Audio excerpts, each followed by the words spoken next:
treasure. You are my treasure. You are my treasure. Yeah, you are my treasure. You are my treasure. You are my treasure. Yeah, you are treasure. Treasure. You are my treasure. You are my treasure. You are my golden star. You are my treasure. You can make my treasure come true. You are my treasure. If you let me treasure you, you are my treasure. If you let me treasure you, oh,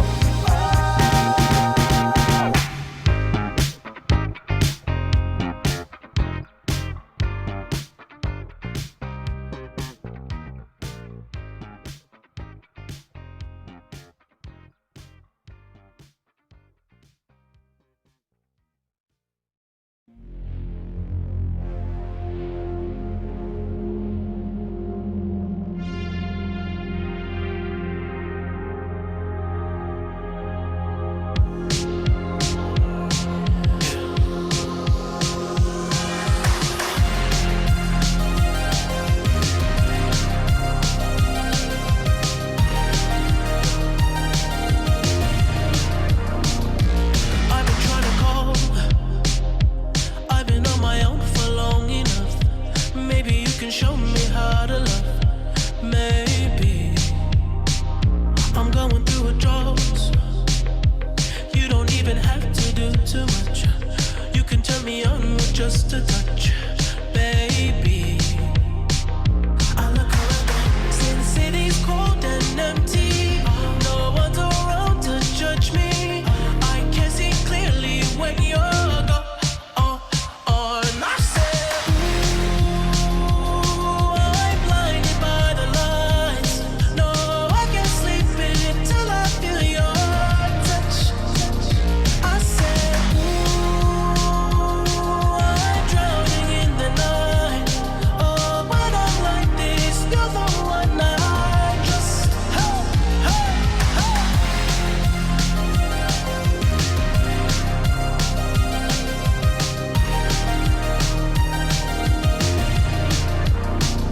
I'm running out of time, 'cause I can see the sun light up the sky. So I hit the road in overdrive, baby. Oh, the city's cold and empty. No one's around to judge me.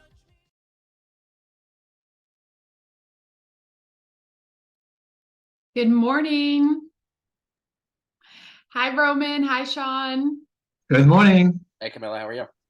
All right. Thank you, everyone who is joining us this sunny and cool morning in South Florida. If you're like me, I'm taking advantage of being able to wear the sweaters I do have while we get this cold front. So today we're super excited to have all of you here with us, and we're going to talk about how to charge the storm. Now, what do we mean by that? We have two real estate professionals with us today that are absolutely crushing it. And our goal is to hear from them. What is it that they're doing right now today to win? What is it that they're doing to end the year extremely strong so that they can kick off 2024 on the right foot, right? So I'm really excited for all of you to also have the opportunity to ask some questions. So as you have questions, feel free to put them in the chat. I'll keep an eye on that. But first, let's get started with some introduction. Sean, tell us a little bit about who you are and your real estate journey. So my real estate journey began fairly recently, actually. I grew up in South Florida. After college, I moved to New York City to start a company with my friends that wound up, failing at a point. So I was looking for something to do. I had a friend who worked for an agency in Midtown Manhattan, and he told me, "Hey, get your license and join the team, and I think you'd be really good at it." So I gave it a shot, and I actually wound up becoming their marketing director fairly quickly. So I never got the opportunity to be an agent for myself in New York. So when I moved back down to South Florida with my wife and my daughter, a few years ago, I got in contact with someone at Lori Reader, and I said, "Hey, can I join and give it a shot?" So I'm glad I did it, and it's been an amazing journey. I love that. Would you say that real estate's just a little bit different from South Florida to New York City? I think it's different and the same. There are things that are much, much different, and there are also things that are very similar. The foundation for everything is the same. Communicating with people, building relationships, following up. That's all consistent, no matter where you are. Right, right. Awesome. Well, thank you. All right, Roman, tell us a little bit about yourself and your real estate journey.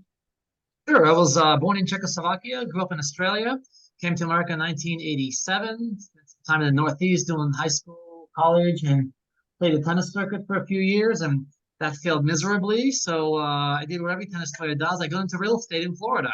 So that started 1999. So I've been doing this crazy line of work for 24 years. Sean, you got another 23 years left of craziness. So done a little bit of everything. Started with mortgages. Didn't like that. Got my real estate license. Didn't like working with buyers. Didn't like sell as much either. So then I had to figure, what am I going to do with my real estate career? So I thought I'd start a team. And then I realized managing agent wasn't my best thing either. So in 2015, after about 17 years, I realized what I was really good at, and that was going on the listing appointment and getting the sellers to do what I want them to do. So by being on this team, that's most about what I do, and we have team members that take care of the rest. So here we are. I love it. Quite a journey to figure out what it was the one thing you were really passionate and loved doing. All right. So first question I have here for both of you, I'd love to hear both of you answer this question is, what strategies can real estate professionals use to build a resilient business to navigate market fluctuations, right? We all know that we're in a very different market than we were a year, 2 years ago. So what are some strategies that real estate professionals can use to build a resilient business? Roman, do you want to take that one first?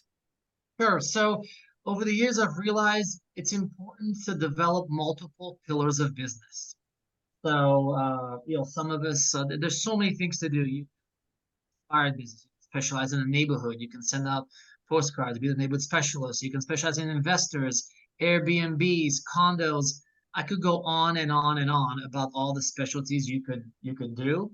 And every time a door opens, the busier you are, the more doors open, and you have to say yes to every opportunity.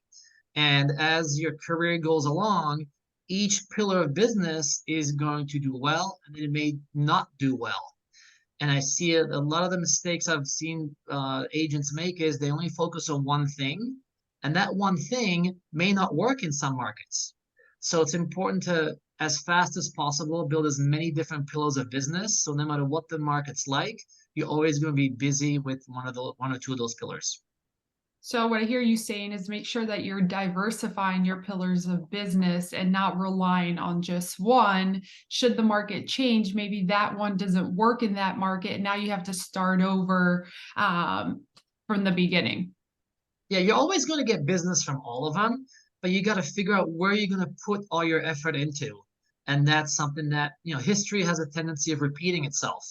So, especially real estate, it's cyclical. So, what's worked in the past will always work in the future. The one thing that changes is the technology. And that's something we'll talk about later. Awesome. Well, thank you. All right, Sean, what strategies can real estate professionals use to build a resilient business that can navigate market fluctuations? Well, I think what Roman said is spot on about having multiple pillars. And, I think there are a number of strategies that we can use. I'm a simple guy. I like to keep things simple. And so I'm going to talk about one that is pretty simple in theory, but extremely effective. At least it has been for me when I put it into practice. And that's something you're going to hear me mention a few times today, and it's building relationships with people. I think a lot of people right now are not in a rush to make a move, compared to some past markets that we may have experienced. And I think there's a huge opportunity there to build a relationship with these people. I think focusing on creating relationships with people and earning their trust rather than just focusing on selling homes has helped me a lot. I talk about real estate a lot, but I think the majority of the conversations I have, I really like to let other people do most of the talking. And sometimes it's nothing about real estate. I really like to make it a point to focus on the client rather than myself. I let them talk about themselves, their goals. Sometimes they share personal information about where they're from, their family, and I'm not just hearing what they're telling me. I'm actively listening, and I make sure that people know that because I'll ask a ton of questions and really make the conversation about them. So when someone chooses me as their agent or they connect with me for the first time, I want them to know pretty quickly that I'm not just looking for another deal. I'm going to be someone who's going to put their interests ahead of mine. And I think people appreciate that. They're going to look at you when they're ready to make a move. Absolutely. I mean, I think we say all the time that real estate agents are always ready to sell a house, of course, but we're working on the consumer's timeline whenever they're ready. And Sean, something I heard you say, which tells me you're already thinking about the future. The future market is that you're focusing on building the relationships so that in the future, when they are ready, you're the agent they choose to work with. Yeah, I think to me, a big part of our job is just being there for people regardless of their timeline, and when they do decide that they're ready to make a decision, you just want to be the person that they choose to work with. So I think the strategy of relationships over transactions, I call it, has been really effective for me. And it's something that I think is timeless. I hope to do it for the rest of my career, no matter what the market looks like. I love that. You're in this for the long game. Yes. So that's a great transition into building relationships. This next question on how, in what ways can networking and building strong industry relationships contribute to a resilient real estate business, right? Whether that's with other agents, whether that's with vendors, whether that's with partnerships. Roman, you want to take this and then we'll go to Sean? Sure, there's tremendous opportunity in that because if you have a seller or a buyer, they may refer you one person every 5 to 7 years. If you build relationships with vendors, attorneys, inspectors, lenders, anybody in the real estate industry or out of it, then those will refer you a lot more than that. So the if you can demonstrate that you know what you're talking about and you bring value to their business too, then that's a tremendous referral source. And the best part of those referral sources is no referral fees. We keep all of it. The one thing that took me 10, 12 years that I underestimated was the importance of the relationship with agents in our own marketplace. I can't tell you, I've probably done 100 referrals in our local marketplace from agents who call me and say, "Hey, Roman, I've got a seller. I just don't think this is my cup of tea. I want to refer you to take the listing." That has happened to me at least 100 times. I even have agents who will let me be their agent to represent them on their sale and to represent them on their buy. I just closed one with a licensed agent, no referral fee. I was their listing representative, and we sold it. It's such an invaluable stream of business. Just another pillar that I've built over the years that I greatly underestimated because not every realtor is in production. Some people just have their license to buy and sell occasionally. Some are inactive because they found a great opportunity to pursue elsewhere, but they keep their license active. So there's a tremendous opportunity in local agents who you can represent in listings and sales too. Love that. So relying on your vendors to give you referrals, right? And I'm sure that you ask for them, so that's why you get them. And also making sure that you're really building relationships with other agents should they encounter a situation or a buyer or seller that maybe they don't feel they're the right person, they know that they can count on you to get the deal done. That's Yep. And awesome. especially a lot of times agents have self-represented for 6 months or a year on their property, and then it expires. And a lot of times I'll be their agent the second time around because at that point they just want to get the property sold. The commission doesn't matter. Right, right. Awesome. Well, Sean, sounds like you're a master at building relationships. So in what ways can networking and building strong industry relationships really impact your business? I think it's really important. By the way, I wouldn't call myself a master. The master is the other one that you're asking questions to. But I think it's a key piece to the puzzle, not just in real estate, but in all aspects of life. Meeting people and being kind and also professional in our industry to everyone you come across, whether it's another agent, a potential client, a lender, someone who works for a title company, that you're working on a transaction with. That's what's going to build your reputation over time as a realtor. I feel like whenever I have a client, whether it's a seller and another realtor is on the MLS and they see my name as the listing agent, or if I'm representing a buyer and I email another agent an offer, I want that person to look at my name and say, "Oh yeah, I've worked with Sean before. he's awesome. I'm confident that this deal is going to go smoothly because he's proven it to me. And I've had some recent deals where I'm starting to lean on that reputation a little bit that I feel like I'm building for myself, albeit it's only been a year. I've made some progress in that area. And one of the perks of being part of a team with such a strong brand and reputation is I'm also able to lean on, the networking and relationship building of some of the other people that I work with who've been doing it for years. I've had a few deals that I've done recently where other people on the team have been the main reason that my clients were able to get the house that they want. I have one that's closing tomorrow where I'm representing the buyer.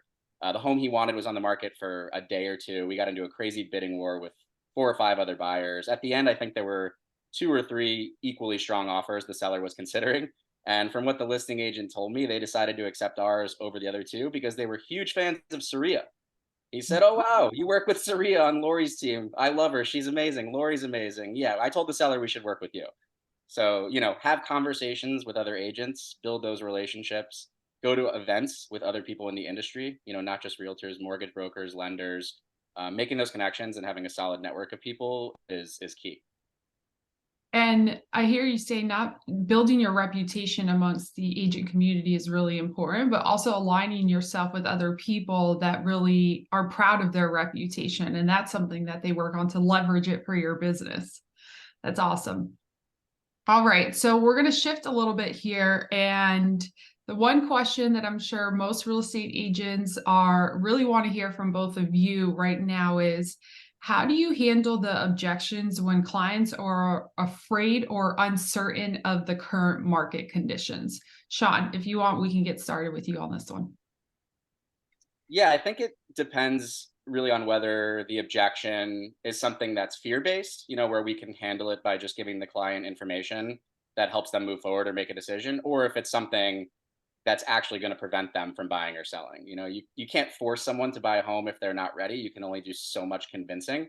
If someone is in a position where they can't afford to buy a home, there's nothing you can do about. That's a long-term nurture. So all we can really do is provide value and give as much information as possible to our clients so they can make the best decision. And I think looking at it from the perspective of we're genuinely trying to help these people achieve, one of the biggest goals and decisions they'll ever make in their life. So I think if we can help them overcome some uncertainty or fear, by handling a few objections about the current market, that's something that's going to benefit the client. So when someone gives me an objection, like, I don't know, let's say, for example, the classic prices are too high and interest rates are too high, I'm going to wait for them to come down. As someone who's trying to help them make the best decision possible, I'll let them know, I totally understand where you're coming from. My only concern is that with inventory as low as it is, I'm not sure if prices are going to come down anytime soon. And if interest rates drop, prices are going to skyrocket and you're going to have to wind up paying more, than you would pay now. So I'd rather you get the home you want and not get priced out of the market. So there's always a way to handle these kind of objections. And, I think, let's face it, these objections aren't going anywhere. This is the market now. Inventory is low. We've got homeowners locked into 2 and 3% interest rates, like some of my friends. Drives me crazy. They have a ton of equity in their homes. They're not selling anytime soon, so the market's not going to crash. Prices are still increasing. And, through all the ups and downs, though, buyers markets, sellers markets, there's always one thing that's been consistent. And I'm actually stealing this from my good friend and boss, Lori Reeder, and I think she got it from Gary Keller. It's always a great time to buy a great piece of real estate. Yes, I love it. And what I hear you saying is that you're educating them when it's fear-based. You're providing them with the information and educating them so that you can help them with that uncertainty. Thank you. All right, Roman, how do you handle the objections when clients are afraid or are uncertain of the current market condition? I mean, I tell them that history has a habit of repeating itself. So unfortunately, the way it is now, we haven't seen this since the early 80s. There's a few videos floating around out there where you can go and play it, and the people are saying, they're being interviewed. Interest rates are 18%. How's that going to affect your home buying, home selling? Well, I'm locked in at a 15% low interest rate, so I'm probably not going to sell my property. I'm going to wait till rates come down to 15 or 16%. It's the same thing, just insert the price and the rate, right? It's the same psychology. So, and prices went up too in the early 80s when we saw the rising interest rates. So, I always tell them, look, I mean, I go through all the options and let them pick the one that's best for them. Everybody needs a place to live. So you're either going to rent or you're going to buy. So if you don't want to buy right now, paying 100% interest rate because 100% of your rent is going down the drain. So I have to, go through all the scenarios. One scenario is, well, if you wait a year and then prices are even higher and your landlord raises your rent, what are you going to do then? Are you going to rent for the next 7 to 10 years? Is that an option for you? Are you okay? My favorite phrase is, are you okay if insert here. So I say, look, if you miss it for a year and prices go up another 5 to 7%, are you okay paying more next year than you are today?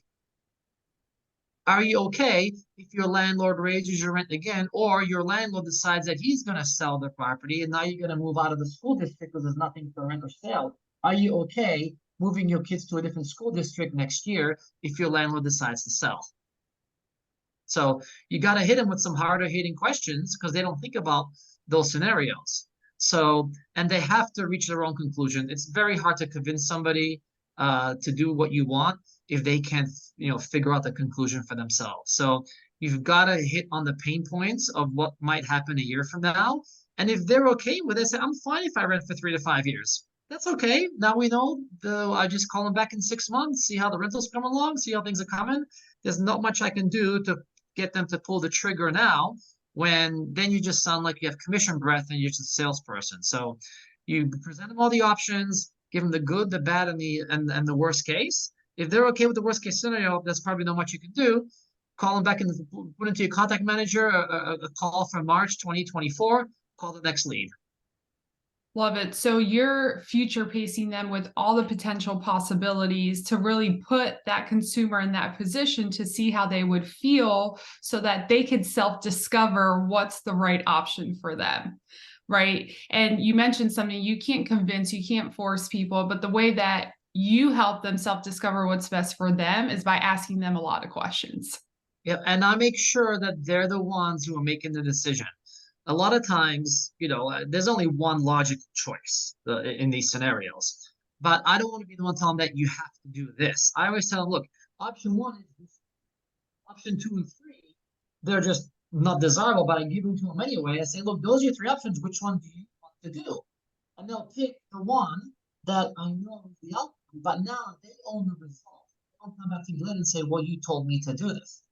My wife has become an expert. She listens to me a lot on this, and so she's gotten great at it. So she'll tell me, Roman, where do you want to go? No, she doesn't call me Roman, by the way. From something else. Where do you want to go to dinner tonight? You want to go to Ruth's Chris or McDonald's or Burger King? It's your choice, whichever one you want to do. So she's gotten good at the give me the options and make me own the outcome. So I love same it. thing in real estate. That's awesome.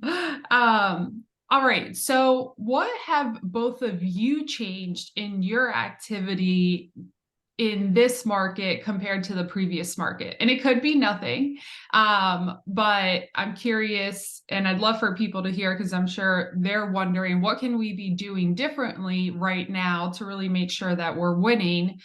And so, Sean, how has your activity changed in this market compared to a previous market? Now, I know you've been doing it for a year, but maybe you talked a little bit about how you've really made it a focus to build relationships. So love to hear from you.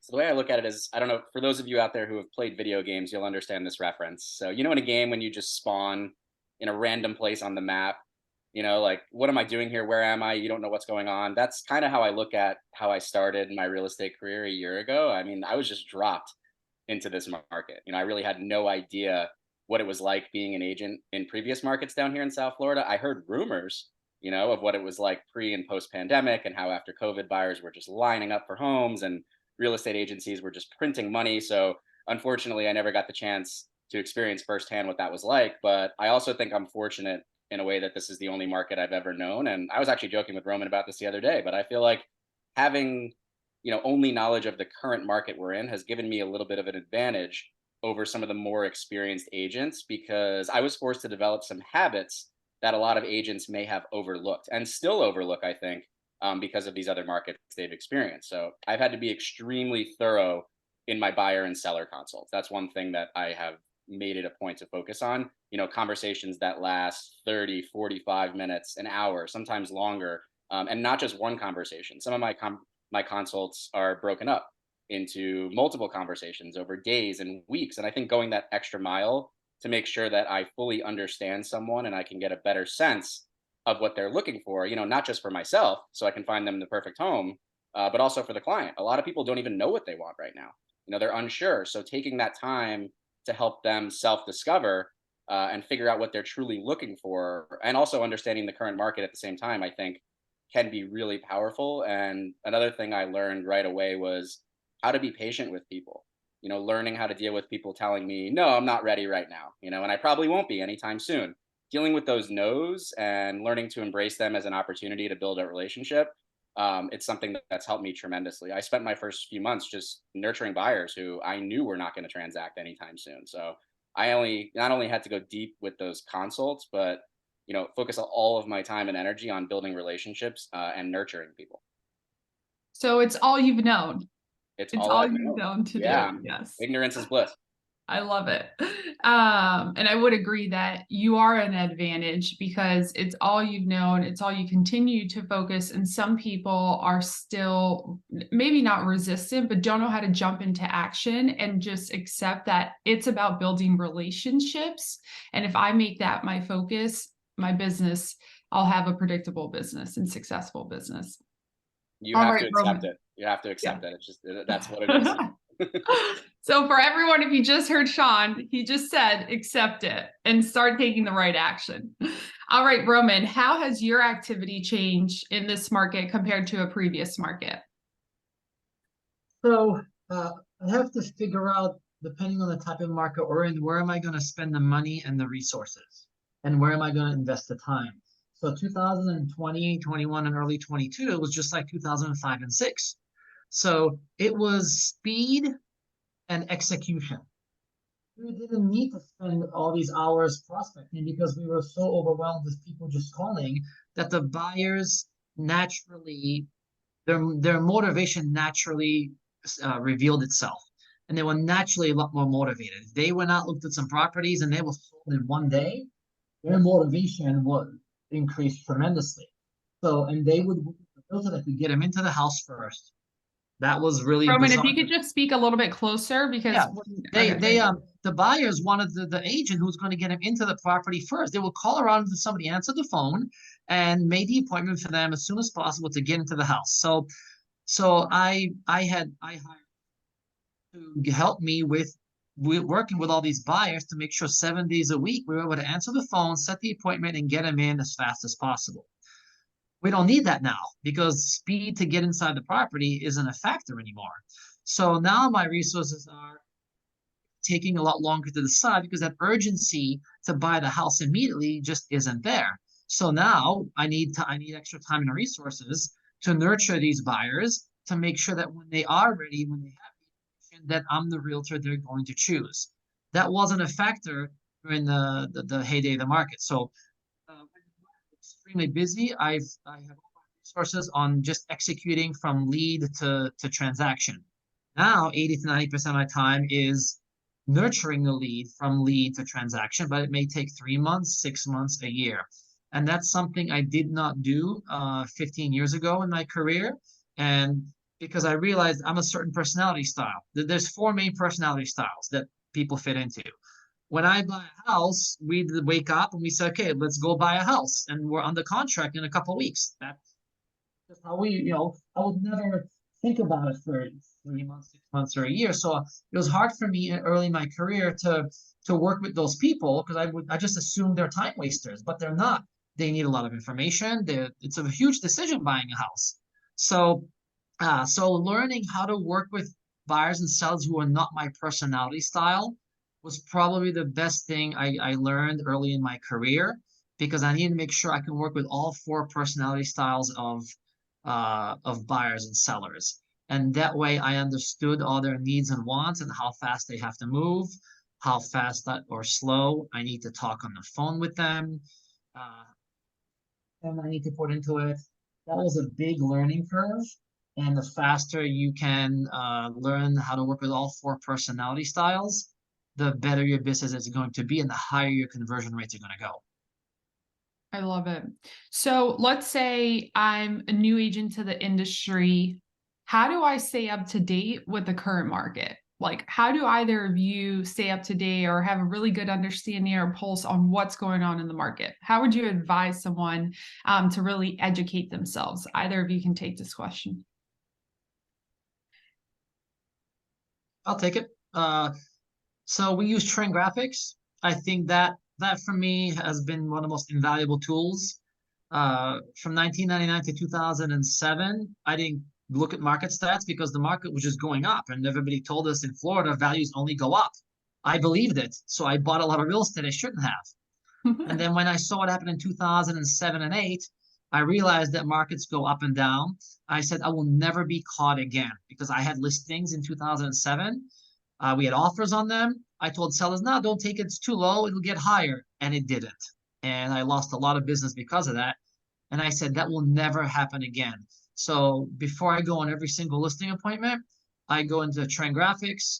I look it up and I see by zip code how many homes for sale, how many on the contract, which way prices are moving.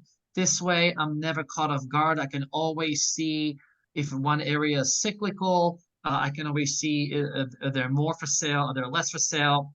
This way, I'll never be caught again off guard. And I think my sellers appreciate it a lot when I show them the market stats. If you've been on the market 2 months, 3 months, every month I go over this report with each seller to make sure they know where the market's headed and they decide if they want to lower the price or not. I don't tell sellers to lower the price anymore. I give them options, they pick. You show them, not tell them. Yep. Awesome.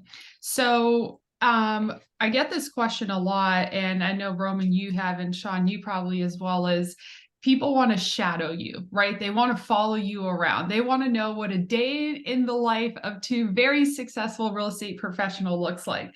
I'd love for both of you to walk me through what a day in the life looks like for either of you. Sean, why don't you go with this one first? Yeah, well, first off, I'll mention that, Roman was my mentor when I started. And I never got to shadow him. I'm still waiting for that invite, Roman.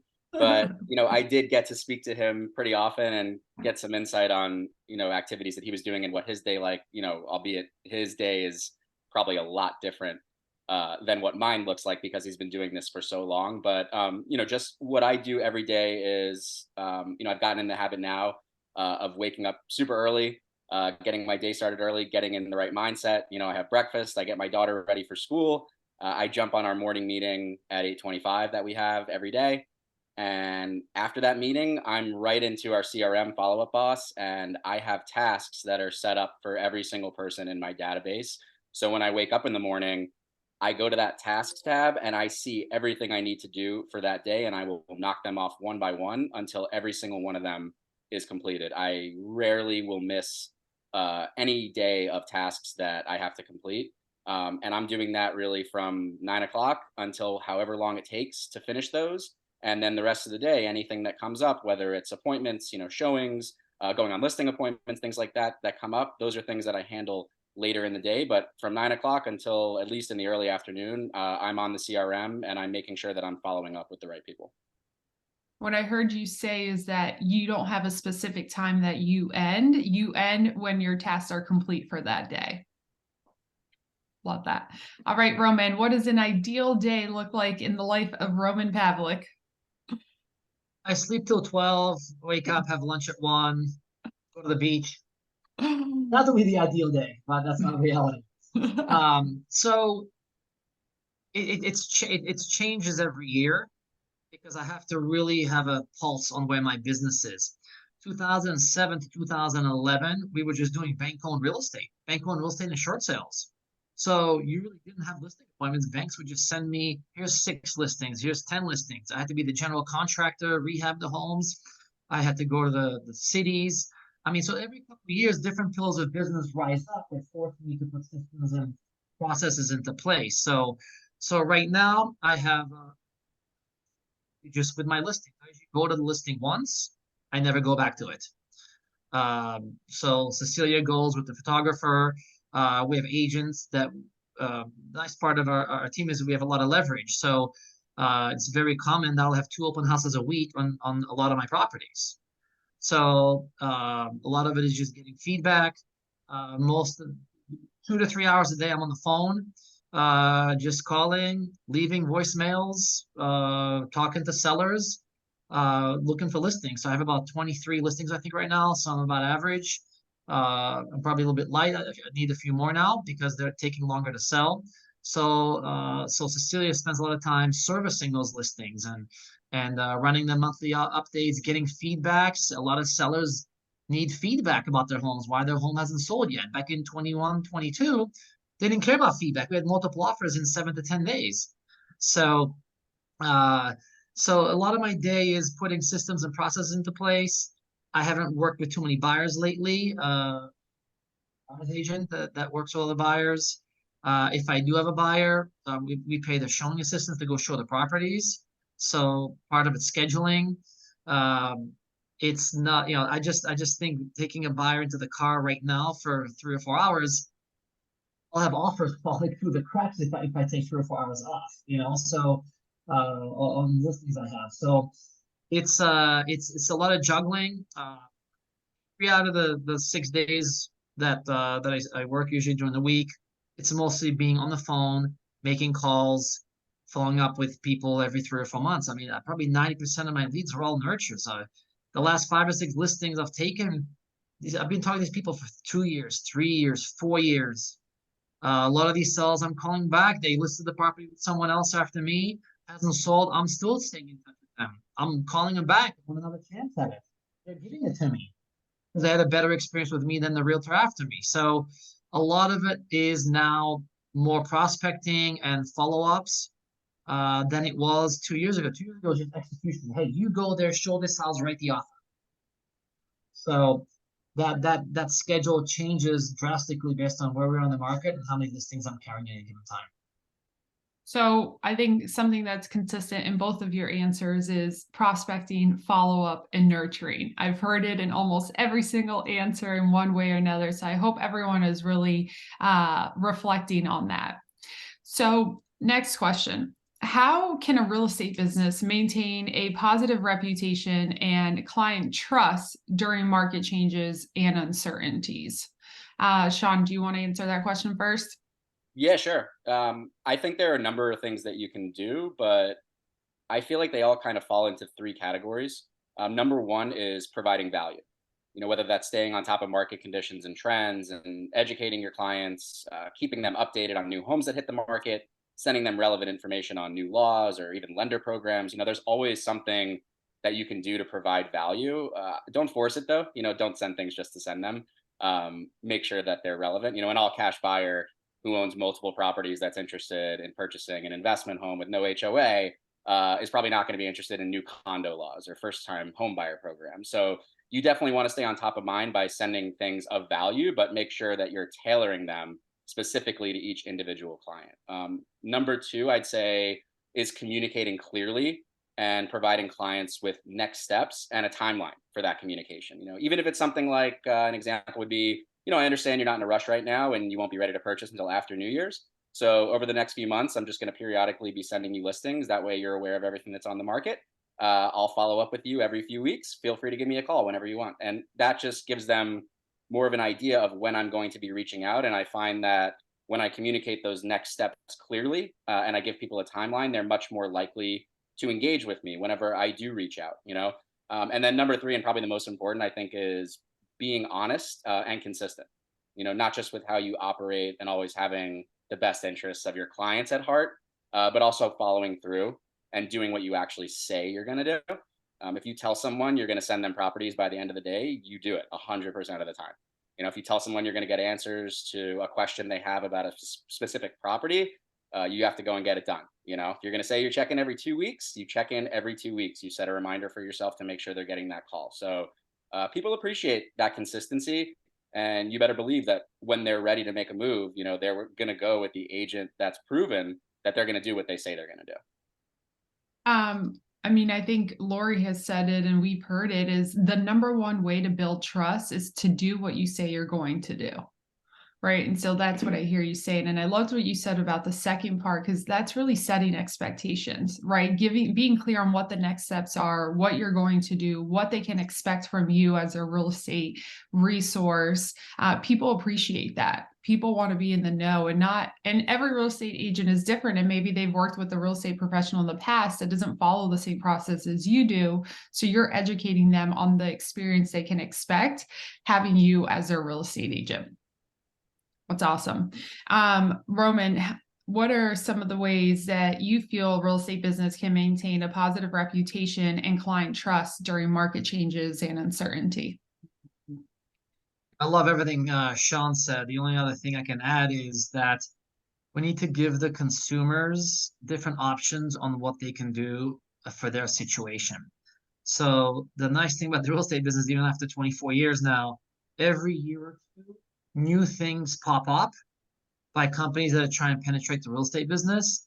So, now we have contractors that will renovate the house for them and get paid at closing, right? A lot of owners have a home that needs work and they want to get top dollar. They don't have the money to do it. So that's the solution that we offer them. Some people just want to sell their house without showings, want a quick cash offer. They're out there. We have an option for that. That started a couple years ago. We have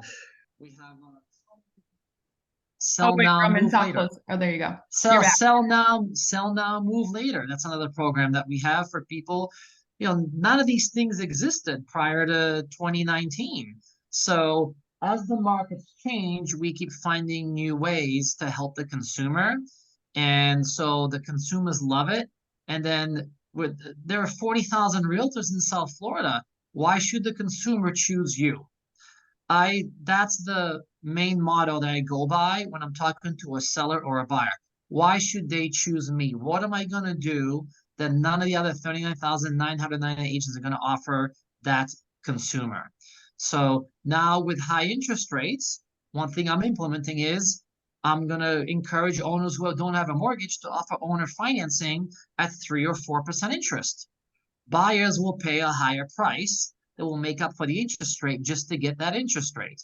So that's something that I learned a long time ago when rates were 8 and 9% in around year 2000. So that's something I'm bringing back now. So there's always an opportunity in the marketplace for you to offer the consumers something that nobody else has talked about and nobody else is offering. And Roman, I've heard you say that consumers want options, right? And so if you only provide them with one traditional way to sell their home or to buy a home, that really limits them. But when you provide different options and you have some very creative solutions, people appreciate that. Yeah, but most of the time they're gonna go with they're gonna put the house on the market the regular way. But at least they know that you have different ways that you can accomplish things. So they know when an offer comes in that we're gonna give them multiple ways that we can get that deal done. It's not just gonna be here's an offer, what do you want to do? I'm gonna bring them 2 or 3 other suggestions, and they're gonna pick the one that's best for them. But we're always gonna give them multiple ways to go through the process. And they're always going to appreciate that when most of the other realtors go in the house saying, yeah, let's just put it in the market. Let's try this price. Let's try that price. That's only one option. Maybe there's something else that they're leaving off the table. And it's another way to set yourself apart, like you mentioned, amongst all the other agents that they could potentially be meeting with. All right. So Sean, we'll have you answer this one first. What role does innovation and technology play in strengthening a real estate business and keeping it competitive in dynamic markets? I love this What way question. does technology, would you say, play in strengthening your real estate business? Yeah, I love this question. I actually have a funny story. So when I got my license last year, the person who, really was responsible for me joining the Lori Reader team, she and I had a long conversation about what she thinks it takes to be a successful agent. And she told me that, persistence and being relentless with prospecting and following up was the foundation for everything, that would lead to me having a long and successful career in real estate. And I'm like, oh, so you're great on the CRM and all that. And she was like, no, when we started, technology, hadn't taken over the industry like it has now. And the way she picked up clients was she would go through the phone book and cold call every single person in the book and follow up with them until they bought or sold. And I just thought that was so cool because just like how I was saying I was forced to build certain habits that other realtors take for granted, she was forced to do something that wound up becoming the foundation for her career, and now flash forward 15, 20 years to 2023, and we just have access to so many incredible tools and technology that we're lucky enough to be able to use to grow our business. I mean, we take it for granted, just having access to the phones we have nowadays is incredible. You can run your entire business from something you keep in your pocket. So whenever I run into another agent, and they are out there, who tells me that, they don't text or they don't sign things digitally or have their clients sign things digitally, I wonder how they're able to keep up. I'm not really sure that they can. Even the consumer now has access to technology that gives them the ability to see the value of their homes without even talking to us. Everyone and their mother is on Zillow. So there's so many tools out there now, and obviously I could talk about each of them for a long time. I don't want to take up too much time, but I'll just mention one that I absolutely love, and it's using a CRM. I'm not sure how people can do this job without one. And I feel like even having one nowadays just isn't enough. You really need to maximize what you're getting out of it and use it to its full potential to stay competitive. If you're competing with another agent for a listing, or to represent a buyer, and that other agent has a full month schedule of activity and follow up already planned out, and in some cases even automated, just for one specific client on their CRM, and you're sitting at home with a pen and a notepad, like, who do you think is going to win that client, right? So having a CRM makes my life so much easier. Every morning I wake up and I think, oh, who do I need to follow up with today? And then I hop on Follow Up Boss, and it's like, oh yeah, it's all right there on my tasks page. That's easy. Like, thanks, Follow Up Boss. I live on that platform. It's where I spend most of my day. If you couldn't tell, I love Follow Up Boss so much. If anyone from Follow Up Boss is listening, like, I'll do your commercials for free. I'll do your commercials for free, Follow Up Boss. Just reach out.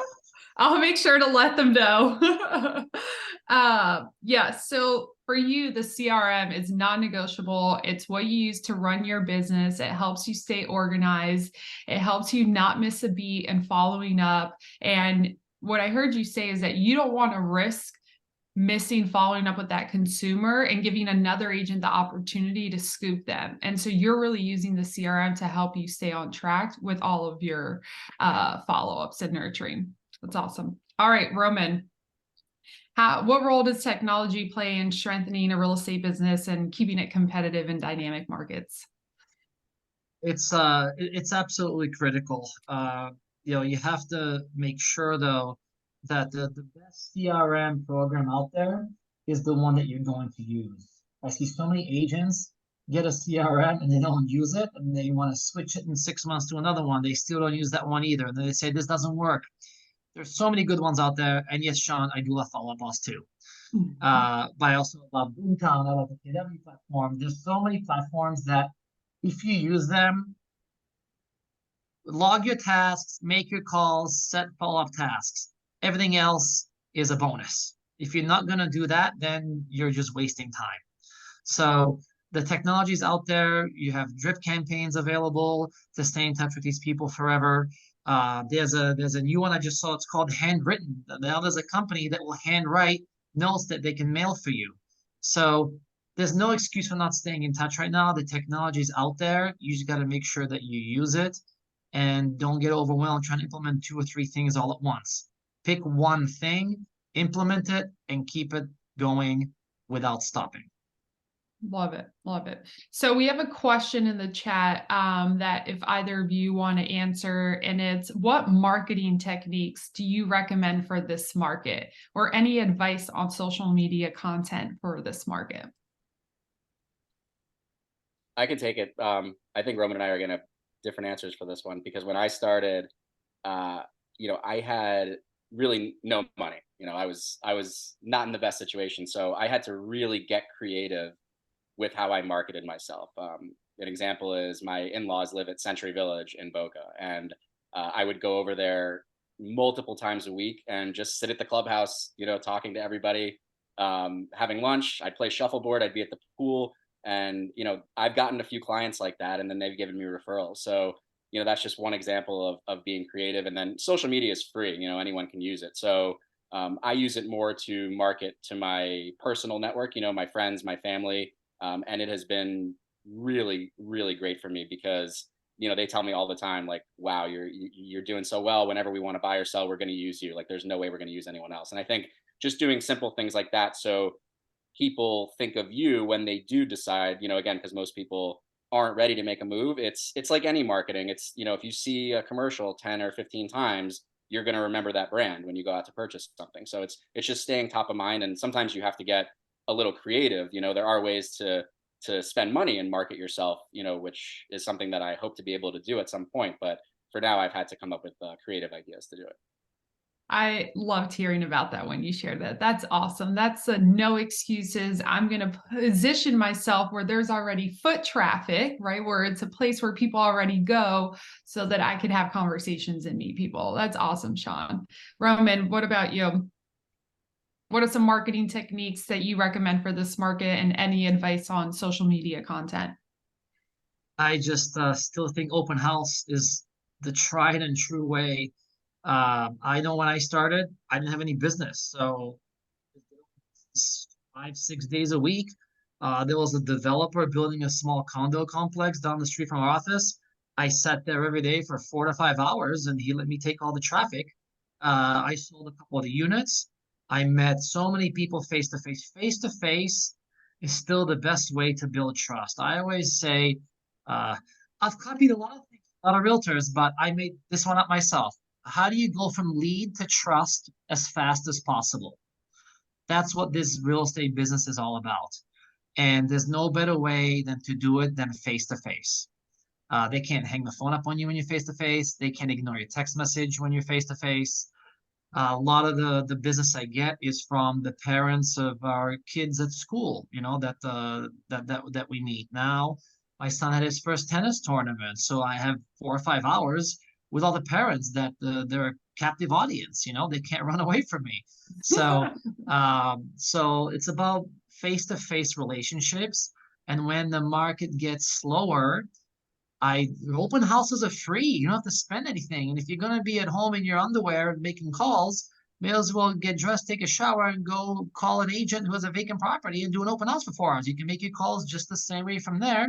And if you get 2 or 3 people that walk in, that's 2 or 3 relationships. Do that 4 times a week. That's 10 people a week. That's 40 people a month. That's 500 people a year that you've met face to face. They're going to be in your database. Knock on 20 doors around the neighborhood. Offer them something of value. Invite them into the open house. Everybody's curious. Everybody wants to see what their neighbors are doing. That's how you start creating a farm. Pick 1 or 2 neighborhoods that you want to specialize in, preferably something that's close to where you live. And that's how you slowly start infiltrating a neighborhood and building face-to-face relationships. Every neighborhood has 2 or 3 realtors that have been there for 5, 10, 15 years. They're not knocking doors. Trust me, they're too busy. That's your way to create relationships. And all those dominant realtors who have listings, guess what? They have an equal number of expireds too. So they have owners who will never use them. I have a lot of agents telling me, oh, that agent gets all the listings, or owners say, no, that agent does all the sales. It is extremely rare to have any agent sell more than 5 or 10% of the homes in a neighborhood. Extremely rare. That's a myth. So there's no reason why you can't, for free, build face-to-face relationships. Be careful about spending money in a slower market, because you may get leads, but those leads are not going to be as motivated as they were 2 or 3 years ago. So best thing I still believe in are open houses, face-to-face. Doesn't really cost you any time because you can make your phone calls just the same way from there. And give yourself a chance to put yourself in the way of doing business. If you're in your underwear at home, people are probably not going to knock on your door asking you to be their realtor. So try and be out there, do networking, do open houses. That's the best way to thrive in this market and rock the storm. What's the name of our category? What's the storm? What's the storm? That's if you're new and you don't have a budget. That's the best way to do it. Yep. Keep your expenses low, meet face to face, and build your relationships. And Roman, you're extremely experienced listing agent. Would you agree that if you had someone reach out to you and say, hey, can I sit an open house at your vacant listing, that's something you'd be extremely open to? All the time. My sellers love it that we do all these open houses for them. I love it because I don't have to deal with it. I don't have to go there. I don't have to schedule it. And then the buyers agents love it because they get an opportunity to meet the neighbors. I can't tell you how many agents on our team have done open houses for me. They've door knocked, they've gotten listings from that. And they've taken over slowly neighborhoods that I was getting listings. Now the agents that did the open houses for me are getting the listings. So there's a lot of opportunity there. And a great way to build agent relationships as well, I'm sure, in the community. Mhm. All right. So, if anyone, we're now going to open it up for questions. So, any questions that you have, if you want to write it in the chat, and I'll read them out loud. And while we're getting some questions, I see one that came in. This is a great question. Roman, you and I just had a conversation around this the other day. Roman, do you recommend radio advertising or other paid media? So it's very market specific, and you've got to know where you are in the marketplace if you're going to pull the trigger on something. Media is a lot more expensive. So I've been doing radio since 2012. So, and every year or two, I have to change it up because when the market is doing great, then I want to make sure my message. The nice thing is that gives you a way to do a mass message, but it's a double-edged sword because a lot of people may not think you specialize in the neighborhood they sell in. So you got to be careful anytime you're doing any advertising that goes across multiple counties or multiple cities. It may dilute your brand because some people think if they hear you sold a house in Miami, that you don't do anything in Fort Lauderdale, and vice versa. I've run into that before. So you got to make sure that the message you create is not going to alienate anybody. It's similar to social media. I see a lot of agents posting in the social media. They have the picture with their first-time home buyers. It's so nice, just help my first-time home buyers buy this property. Congratulations. Guess what? If you want to go after luxury sellers, they're not going to call you if they see that post. So what you put out there is what you're going to attract. So you got to be careful spending. I've been doing a lot of luxury real estate over the last 15 years, and my approach is different every year or two. Right now, the luxury market is very slow. I would only one out of every 10, 12 homes actually sells. So if I'm going to list 12 luxury properties and only sell one, that's a tremendous expense, time, and energy. And it's probably not going to make any money. So I have to be picky with who I'm going to work with. When the market's hot, you take every single listing. It doesn't matter what the seller wants. So you got to make sure your message matches what you're looking for and that it's going to attract the business that you want. And I think something that's really important for people to hear is that radio is something that you've been doing for 11 years consistently. Yeah. It doesn't matter Um, what the advertising is, you got to do it consistently. People see every bit of advertising, right? A lot of people abandon it after 2 or 3 months. That's why you have to make sure you have a lot of savings. Big mistakes I see agents make are they have 2 great years and they think it's always going to be like that. You've got to have a budget made up for your finances every year. Anything you make over and above that, you pay off debt. If we're all starting from scratch like I did, pay off debt as fast as possible. I did not do that in 2005 and 6. I could have been worth 5 times as much as I am now if I had just paid off debt back then and bought one property at a time, pay off the mortgage, do the next one. Instead, I financed 6 homes at once and ended up losing many of them. And luckily, it happened to me when I was young. So hopefully, it doesn't happen to anybody going forward. all right, awesome. Thank you. Okay, before we wrap up, I'd love for Sean, you can go first quickly. What's one piece of advice you have for everyone who's watching? Wow, good question. Believe in yourself. We got into this career because we have probably an insane and unrealistic perception of who we are as people. And I think we want to live the life that we want to live and, create our own schedule and be our own boss and really create something for ourselves. And, as much as we're part of a team, it's an individual business. It's a lonely business at times. So you got into it because you think that you could thrive in that sort of situation. So when things get tough, don't give up. Don't give up so easy. Believe in yourself and just continue to do the same things every day. Build habits and do it over time. Long term, you're going to be successful organically, no matter what. I love that. Believe in yourselves. Don't give up when times get tough. All right, Roman, what is one piece of advice you have for everyone who's listening today? Every minute of your day is critical. Every minute you waste, that's one more person you could have called that could have been business. Watch what you do all day long because you can't get that minute back. Every minute is important. Love it. Stay extremely focused and diligent.